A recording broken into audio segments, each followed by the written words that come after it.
Hey everyone, welcome to this episode of Thinking Christian. I'm Dr. James Spencer. I'm joined again by Ben Matthews. Ben is a professor of counselor education at Columbia International University. And today we're going to be talking a little bit about addiction and the numbing effects of addiction and the new drug trends that are coming out. And Ben and I were talking a little bit before the episode. I'm most familiar with this. I still stay involved a little bit with the fitness industry and try to keep up there. And one of the things that you're seeing, if you look at any sort of fitness thing on Instagram, or if you just read any of the literature, you're seeing this increase in testosterone replacement therapy. You're seeing an increase in steroid use. You're seeing use of drugs like the GLP-1s and Ozempic. Those are kind of all over the place. And all of these, maybe except for the GLP-1s, which there's not been a long-term sort of study on these, but everybody knows what happens with anabolic steroids. Like, it's not pretty later. And you're having younger and younger kids get on this stuff. And no matter how much people push back in the fitness industry, like, hey, don't take this until you're older or whatever, it's being normalized in ways that is really strange and is creating these very short-term trade-offs between I can get a big Instagram following and get huge and get cut, and I guess I don't care about the long-term effects of anabolic steroids. It's a very strange movement, and my sense is that it's not limited to the fitness industry. And so that's sort of just a little entree into what we're going to be talking about here. Yeah, and it's something that we're seeing within the mental health community as well. In a past graduate program I did, one of my internships was at an outpatient psychiatric clinic. And so I was mainly working with physicians who were mainly just working with prescriptions. And this was kind of, late 90s, early 2000s, as we were seeing the rise of what's known as SSRI, selective serotonin reuptake inhibitors, as a major advancement for therapeutic use for things like depression and anxiety and obsessive compulsive disorder and a host of other things that are connected to the neurotransmitter serotonin. What we've appreciated over time is that, yeah, there's probably an element of serotonergic engagement regarding mental health issues. Yeah. But to say that it's simply a physiological, that it's just a neurotransmitter that's being developed, was the concern that we started seeing, in that people just thought, well, if I just take this pill and get my chemistry right, life will be great. All good. Yeah. It's all good. And not recognizing, well, no, your physiology is one component of the problem. And yes, this may help that one component. But if you don't address all the other, not just biological, but psychological, social, spiritual elements that go into holistic understandings of humanity, Yeah. it's no surprise that we would only see the increase of dosage here because they're never dealing with it over there. Kind of like the steroid user. Well, I don't want to have to do all things, but if I just increase my steroid intake, I'll get ripped faster and cut quicker. And well, yeah, no, you're actually making the problem worse, in that you're relying on this one, what I call a common grace of God. I do look at medicine as a means that can help. Yeah. And I don't want to, again, kind of like technology, I don't think we should throw it all away. I think it's obviously done good for society in many, many ways. But if we're just, it's the mechanistic concern, right? If we're just a machine, then that's the answer. But from a Christian perspective, we know we're more than just a machine. We are this holistic reality of mind, body, spirit, that all elements need to be engaged with. And there's sometimes a concern that we have, that I think we're coming to an understanding of that with SSRIs. Yeah. There is another concern that we're now kind of treating the therapeutic community in general kind of as the next, if I can say it this way, the next SSRI. Yeah. If I can just get the therapy I need, it'll all be great. Yeah. This came up at the end of our last episode, and I think you said it really well there. It's like, it's meeting the need, but it can't sustain the need. Exactly. It can't be the long-term solution here. There's, it's almost like there's a little mini crisis happening, let's say. And so everybody's on triage. And as the triage system, this is a really good triage, right? It's an aspect of a triage system. But if something else doesn't get fixed, this is going to cease to work at Yeah. some point. Right. Right. Like this isn't gonna, the mash tin is not gonna hold Mm-hmm. if we don't, if we don't figure something else out along the sides here. Some other areas have to be addressed. Yeah. Yeah. And it goes from a point of, well, yeah, it can meet the need, but when it, like we said before, doesn't sustain it, but we keep on using it, it becomes then not just a matter of addressing the problem, but now I got to use it to kind of just numb the problem. Like, Right. okay, it continues to not work, but I'm in the cycle of it now. I'm in the constant grip of it, whether that be a pharmacological reality, whether that be alcohol. The article we keep referencing talked about the particular spike of alcoholism, Yes. and the corollaries to that, and how that just continued to see this increase of liver disease and all kinds of problems, because they thought, and it did help on a little level, but once you get into the grips of it, now you're just having to use it to maintain numbness, not health, not above the fray, but just to be able to kind of basic function to just numb the pain that you're dealing with at some point. But it continues just to dig the hole, right? It actually makes things worse, so you just take more. And this endless cycle of addiction just continues to spiral out of hand. Well, I think it's an Marc Lewis wrote this article in the New England Journal of Medicine, and I'm not an addiction expert by any stretch of the imagination. So his argument was that addiction is less a disease state than it is a learned behavior. Now, I don't know that I'd be that strong on it, but one of the things he said really rang true with me, which was when people are addicted, their social worlds shrink. And so, Ben, if I'm addicted and I know that you're going to tell me I should go get help, I'm probably going to avoid you.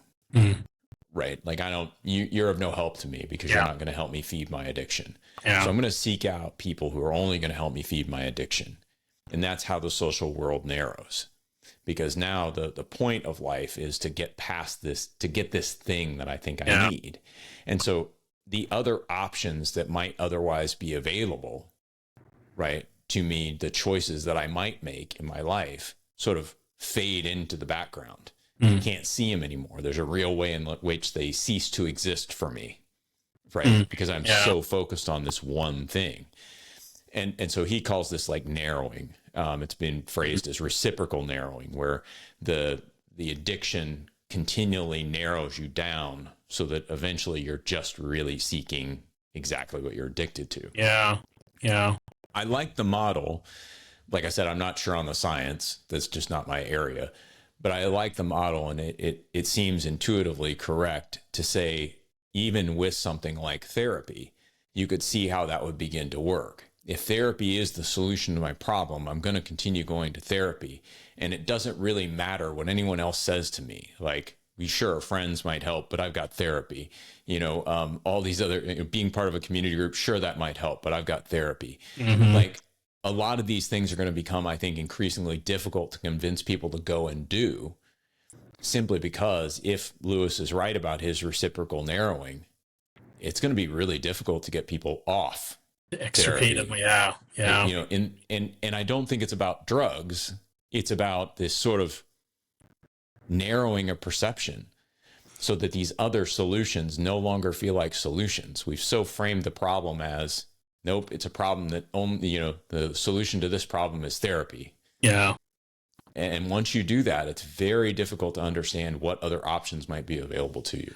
Yeah, and I agree. I think there may be an oversimplification of maybe what he's stating, and we need to give some space for that. I do think there was a research done a number of years ago by Alexander. It's called Rat Park Experiment. I don't know if you've heard of that before. No. But it was trying to get into some of these things that you were talking about. They essentially had two groups of rats, one that were in a pretty closed system. Yep. One that had this like essentially rat paradise, right? They had open fields. They kind of had full access to, members of the opposite sex. So very closed. And they both had access to a morphine drip. Okay. The research has been tried to replicate a couple of times with some levels of success and things like that. So there's some good criticisms of it. But what the findings essentially was that those that were in like rat paradise had a lower incidence of engaging with the morphine and continued engagement or addiction of it. Yeah. Comparatively to those that were in a much more stressful, confined space that didn't have all the luxuries, as were all the blessings, if I can even use that word. They found the utilization of the morphine drip to be more, in the sense, addictive. Yeah. Now, again, I don't want to flatten addiction out to just change your environment. Life will be better. That's way too much of an oversimplification. Agreed. But what the research did highlight was that we're, again, naive to think that there isn't a sociological, a societal connection to why people are constantly engaging with numbing activities like morphine, if not gambling, if not drugs, if not social media, whatever it is that we continue to then utilize, not just because of its numbing properties that kind of just flatten us out to not have to deal with the larger things, but because we're not engaging in these larger perspectives of what we need for a functioning society, community, recreation, engagement of intimacy, all the things that these rats were able to have. Yeah. How much more do we need as people made in the image of God, that when those are gone, it doesn't cause addiction, but it makes addiction a lot more powerful. Right. It gives it more precedence in a person's life. When you don't have all the things that you need for human flourishing, you will reach out for whatever you can to numb the pain. And there's something about that I think that needs to speak into, I think, what even counseling is doing these days, what the therapeutic community is doing is we're providing another morphine drip of sorts where people are struggling and they're hurting. And again, I think we need to meet them where they're at. Yeah. But if we're not dealing with these larger systemic realities of what's constituting why they're in pain, am I just feeding the addiction? And that's part of the stewardship thing that I was talking about before, that as part of a member of this community, I want to speak lovingly, winsomely, but clearly to my colleagues and say, what are we doing not just to help at the moment, but to actually help with the greater need that I think is pressing as to what got people into that moment as well. No, so you're saying we need a rat paradise. Yeah. At the end of the day. I'm hearing that clearly. Totally get. No, I agree. I mean, and I don't want to boil addiction down to just environment either, but I'm with you. I think there are factors. Environmental factors are real. We shouldn't be ignoring them. The chemical dependencies are real, and we shouldn't be ignoring them. The psychological factors are real, and we shouldn't be ignoring them. And so in saying just those three, if you were only to address the psychological factors and you leave the environmental and the physiological aside, you're probably not going to solve the problem. Right. Exactly. Right. Like there needs to be these more holistic approaches and understandings to how we would go about addressing these things. Yeah. Because if there aren't, the problem is probably not going to get solved. Yeah. Right. And I mean, I think that's sort of the challenge here is we don't know how to. We probably should know how to address it holistically. But again, as our study that we've been basing this on, the Deaths of Despair study, I'll use this example. As barriers, as there are lower barriers to entry to anything, you can expect for the quality of those things to decline. Yeah. Right. Now, I'm not saying that the therapeutic environment is in decline. So when I'm saying quality, here's what I'm saying. The sort of people who are going to come and seek therapy probably don't necessarily need to come and seek therapy. Right. Like that's part of the overall quality of the environment. And I think you've articulated that really well. So it's not saying you're going to get a second-rate therapist. It's saying you probably didn't need therapy in the first place. And that degrades the quality of what's going on there to some degree. It sort of pulls it down from when you're dealing with someone who has a complex trauma to someone who, got a paper cut this morning and they're really distraught about it. Right. So there's that aspect. And what kind of comes to my mind, as we think about access and what we have access to and what's fairly addictive nowadays. It's not just drugs, although that's also the case. But you think about something like pornography. Yeah. Right? Like, I can remember growing up as a kid, and you had these video stores, these mythic animal video stores that nobody knows what I'm talking about anymore. You used to have to go to a store to rent a video. You had to go to a place. Right. Yeah. And even before VHS tapes, you'd have the seedy sort of adult theaters. But just think about the societal restraints that were in place to access these places. Yeah. You had to be over a certain age to get in. You had to overcome any sort of fear that you would be seen entering or exiting these places, right? In the case of a video store, if you wanted to get an adult movie, you had to actually bring it to whoever was at the counter, and right, a real life person that you had to engage with. Talk about awkward. Right. Like, you have all these like sort of oddities that you have to go through, and you like psychologically, you have to overcome these to be like, okay, I guess it's worth it. Yeah. Right. Whereas now there are basically none of those. Nothing. Yeah. Right. And so even some of the legislation related to age requirements that has been put in place. Yeah. I've been doing some watching of that, and people are actually saying like it's curtailing pornography use because people don't want to verify their age, because it makes the activity less anonymous. Yeah. And so that's what I mean. Like, when we have these barriers to entry that are really, really low, people are going to flow into those spaces that have no reason to be there. Yeah. Right. And this sort of overflows the system. Yeah. Right. Which was where we're at. Right. And it's like, well, maybe if we just ratchet the barriers up a little bit, if we created some environmental structure and made it so that not everybody needed to come in, we could solve this problem. But that's not a therapist problem. That's a societal problem. And that's a great point, James, because the hope is that the deeper work of healing is about rebuilding meaning and belonging that needs to happen in the context of those communities that we're becoming more isolated for, more anonymous from. The problem is not necessarily that we are sexual beings and desire to find stimulation of that. It's where we think it's best found. Right. Exactly. That continues to be the narrative, unfortunately, from the garden, right? If I can just get it on my terms, if I can just build my own reality, then I can be God. I can do as I want in that sense. And unfortunately, we continue to believe the lie. We continue to build the lie and become much more insular, much more isolated. And so for me, again, as a therapist, I want to give space, opportunity for people to talk about those things, those struggles. And yet I also realize I need to push, I need to challenge people to say, yeah, but this needs to happen long before you probably came into my office. Yeah. Now, whether that's a lack of the local church or the community or yourself, or it's probably a mix of most of those things. Right. And so how can I then both give you space to kind of discuss those realities and say, okay, how do we rebuild that? And that to me is part of the joy of what I do in counseling. I not only want to help you in the moment, I want to help rebuild towards something better.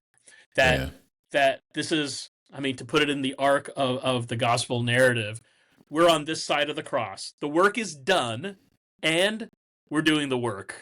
Yeah. He declares triumphantly, it is finished. And so we know that the redemption, as it were, is complete.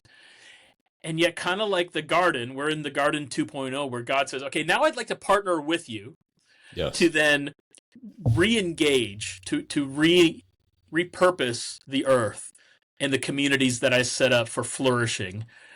Not because I need you, not like he needed Adam and Eve in Garden 1.0, right? But he wants to work with us as image bearers.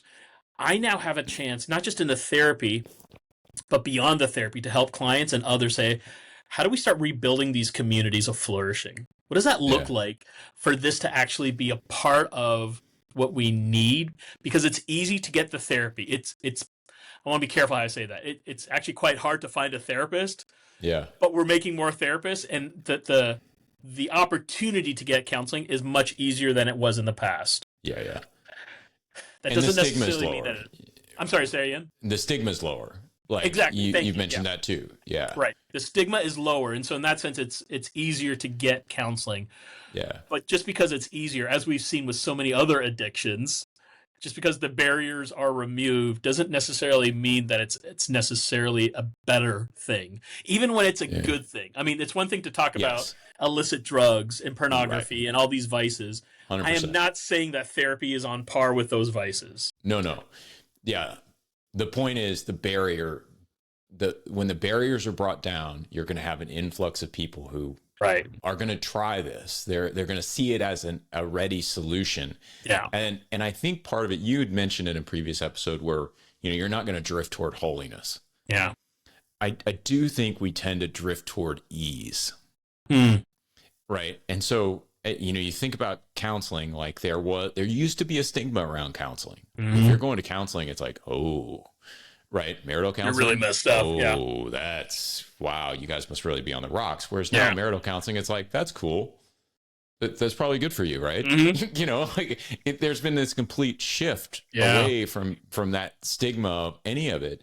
And so what that does then is it makes it just that much easier. Yeah. And I think there's an importance to that. It needed to get easier, right? Yep. But then it gets too easy, Exactly. and then it gets like, and then it's like if you're not in counseling, you feel less normal. Like there's these gradations of ease that I think are really problematic for us, and that's where I would say the connection between some of these other addictions becomes like it's just easier to go and take a pill as opposed to actually work on myself. It's easier to, go find pornography on the internet than to go find a sexual relationship. Right. And I think that as we sort of move into the next generation, these are things we probably have to be concerned with. That's good. Yeah. It's not that life has become easier. It's that access to some of these things that are really important has become easier. I mean, something innocuous like, quasi-innocuous, the legalization of marijuana. Oh, yeah. Yeah. Easier. Right? It used to be you could get in trouble for owning, for having marijuana. Now you can walk in almost like there's like 6 stores on my way to the grocery store. I could stop and get some, So anyway, go ahead. Sorry. No, you got me thinking about that phrasing that I really like that you're using, the ease of utilizing steroids so you can forego working out, the ease of pornography so you can forego real intimacy and the work that takes. Again, fully recognizing we're not saying therapy is on par with those vices, but there is an ease of therapy that makes the harder but good work of rebuilding community a lot harder, right? Yeah. And I want to applaud where we can applaud that there has been a destigmatizing, but I continue to appreciate how you're phrasing it that way, the ease. Yes. And whether it is the actual therapy, whether it is digital platforms that allow for that, which again, I think started for some really good areas, people in rural communities, those who are disabled, those who don't have that have mobility issues. There's good reasons that we develop these technologies in order to meet marginalized communities. That's a good thing. Yeah. And then what happens is that those who probably don't need it want to use it. That's right. And then it's that little, but it's easier for me just to sit on my couch and get therapy. It's easier. I know it is, but is it better? Yeah. And I mean, I think we're seeing that in a whole host of places. Yeah. And so maybe, and I wouldn't call any of these addictions necessarily. I know we kind of circled through addiction, but I think when you start to get into the ease, you mentioned in a previous episode, it's easier for me just to plop down my fee, come and talk to Ben than to go make friends. Yeah. Making friends is hard. It's awkward. It's sometimes annoying. Like, that's difficult. But I know what I'm getting when I come to my therapist. Right. And I'm willing to pay for it. And it's just easier for me. Right. Like we get in this groove of, I'm just going to follow the path of least resistance. Yeah. Because it's there. And if somebody can't follow the path of least resistance, we're kind of like, well, what's the matter with you? Yeah. Like, Yeah, exactly. And in ways that then, because I realize again, since I don't drift towards holiness, I do drift towards ease, to put it in your phrasing. Yeah. Um, I'm not convinced that struggling towards holiness, if I can kind of use that language, then is actually better. It just seems like Right. work, and it is work. I want to fully affirm that it is Yeah. harder in that sense. It is. Um, but but am I convinced? And this is where I referenced Kierkegaard before. To me, he was helpful. Say, are you willing to take, as it were, a leap of faith? And I don't think he was arguing an irrationality to faith. Right. I think he was arguing for a willingness to believe in something that is beyond understanding, but is still better. Yes. Or as the writer of Hebrews says, faith is the assurance of things not seen. It's both. It's not seen and it's an assurance. It's this That's right. heartfelt conviction. I don't get it, but it's better. Am I Yeah. willing then to push into it? Like many of the heroes of our faith did in generations past, they didn't always see the promise that was to come, yet they endured with great patience. I'm realizing how we need to build that. I'm pleading. I love my work as a professor in developing the next generation of therapists. Yeah. We also have a PhD program, so I'm developing the next generation of professors who are developing the next generation of therapists. Yeah. I feel incredibly blessed to do both. And in some ways, kind of like a fraud, because I'm also telling them, yes, help all the people you can, and make sure they don't need you all the time. Yeah. Like I don't think there's going to be a lack of counseling, but if you're continuing to see the same people over the same issues, Yeah. I wonder if we're not exacerbating the problem that's bringing them in to begin with.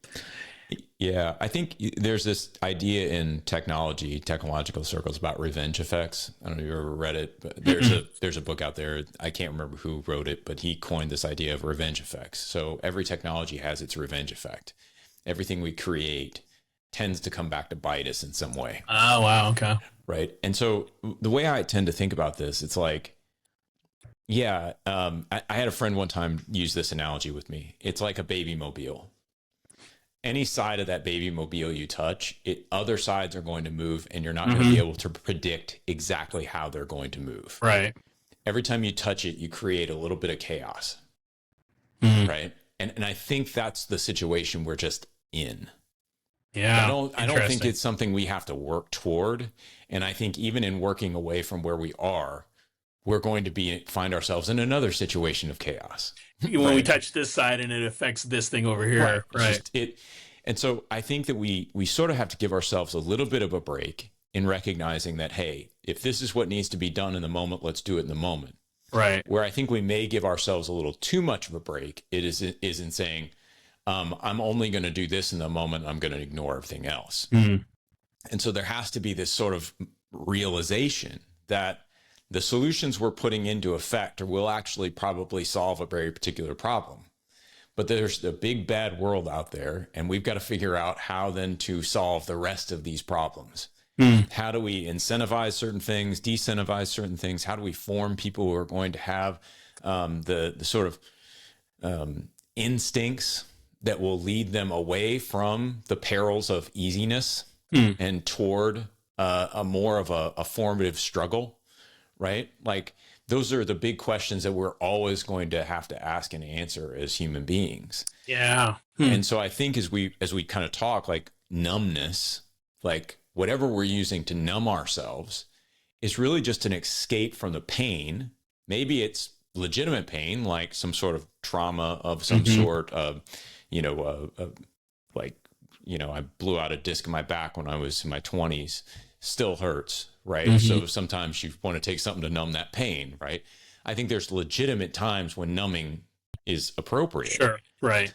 But if all we're doing is numbing and numbing and numbing and numbing and numbing, now what are we doing? Well, we're ignoring the formative aspects of our lives, and we're just focused on getting through without hurting. Yeah. Yeah. And what if the pain that we're trying to numb is actually intended to bring you to something bigger and better? That's right. And we just keep Philip Reif, he's a sociologist, talks about how the religious man was how does he say? The religious man was born to be saved. The psychological man was born to be pleased.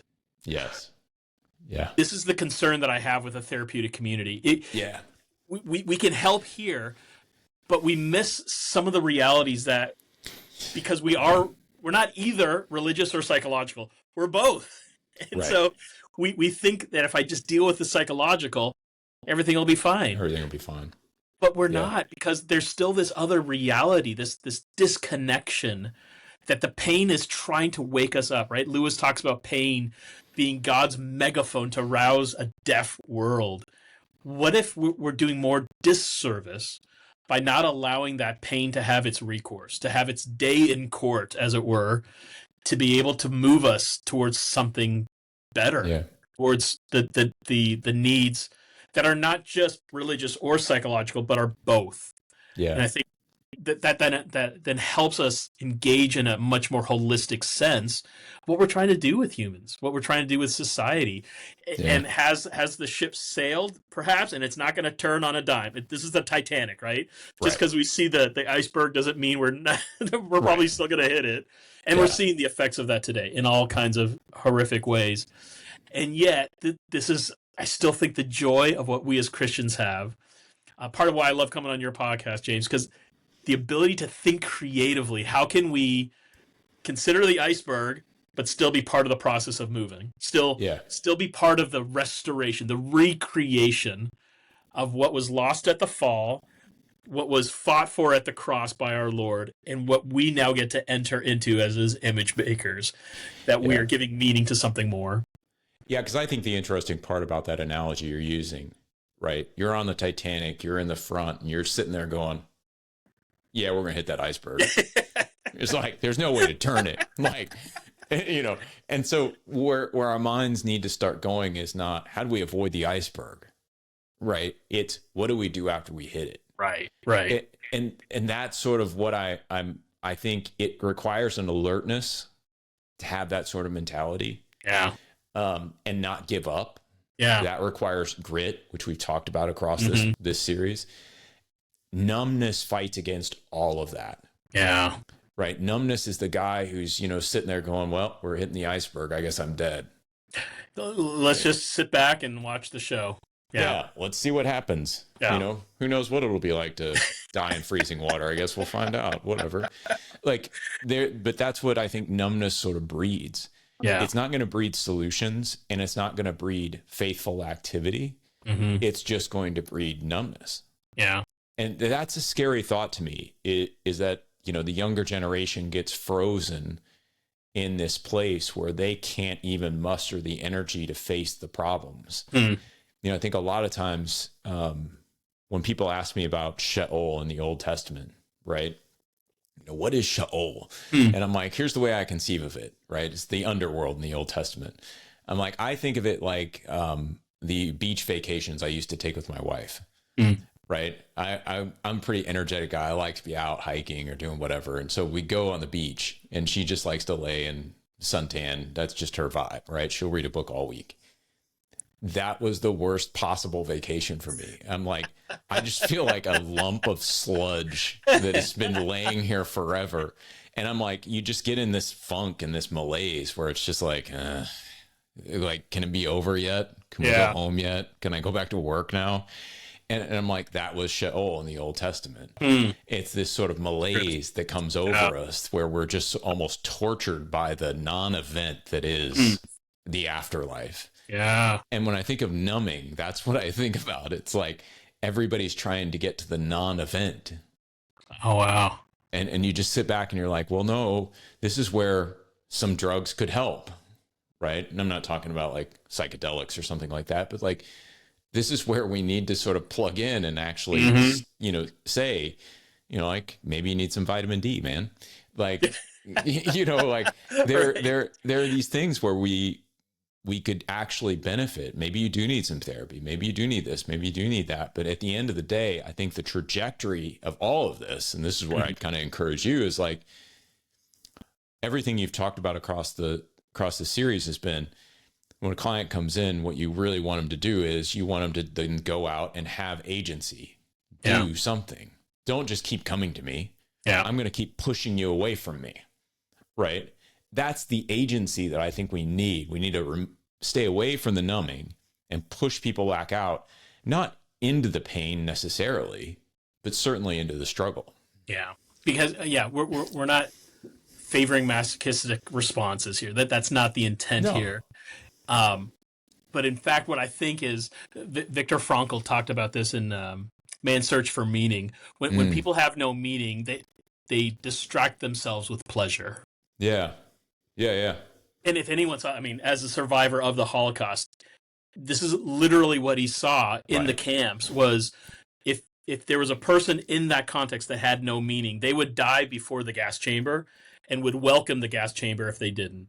Yeah. But if a person had meaning, they could actually go to the gas chamber with still a sense of joy, and that much more survive after it if they never had to endure that.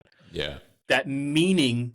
Now, again, in Frankl's construct, I don't think he was necessarily thinking about a theological response to the gospel. Right. But I think you and I understand, and our listeners that have that understand how much more when we're able to push individuals to the greatest meaning. That's right.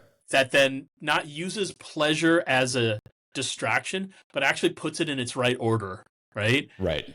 It puts it in a construct that says, no, God made pleasure to be part of this experience because I can find the giver of the pleasure, not just the pleasure itself.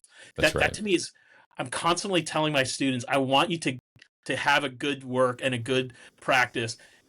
And ethically, I think you need to work yourself out of a job. I don't think actuality that'll happen, but I think we do a disservice to our clients when we're not helping them develop more sense of autonomy and agency in the ways that actually not just helps them, but actually helps society and has a healing effect on the nations. Agreed. The thing that I think that we're all moving towards come the Lord's return as well. Yeah. No, I think it'll always be there. I don't think they're going to have any trouble not working themselves out of the job. But I agree with you that they should try. Yeah. And that is the, you've talked about the tension, Chesterton's tension, right? Yeah, right. That's what it is. You should be working yourself out of a job, but you never actually will. Right. And so embrace both. Just embrace both. And push towards both. Do the best you can with the clients in front of you, and do the best you can to make sure they don't have to stay in front of you. Yeah. And I think that we could say the same thing for the people who are seeking it out. Maybe the right diagnosis is, hey, don't just jump into therapy, right? Maybe not make it your first option, but if you need it, it's fine. Yeah. Know you're working your way out of it. Right. Let's have some structures in place to help you, give some guidelines to it. Exactly. Yeah. Well, man, this has been awesome. Great episode, great series. Really appreciate you being on. Likewise, this has been great. This has been good conversations. Hopefully, folks, this is the last episode of a series. If you missed the previous ones, go back and listen to them. They're absolutely worth a listen. And thanks for sticking with us this far. And we will catch you on the next episode of Thinking Christian. Take care. I lost my mouse.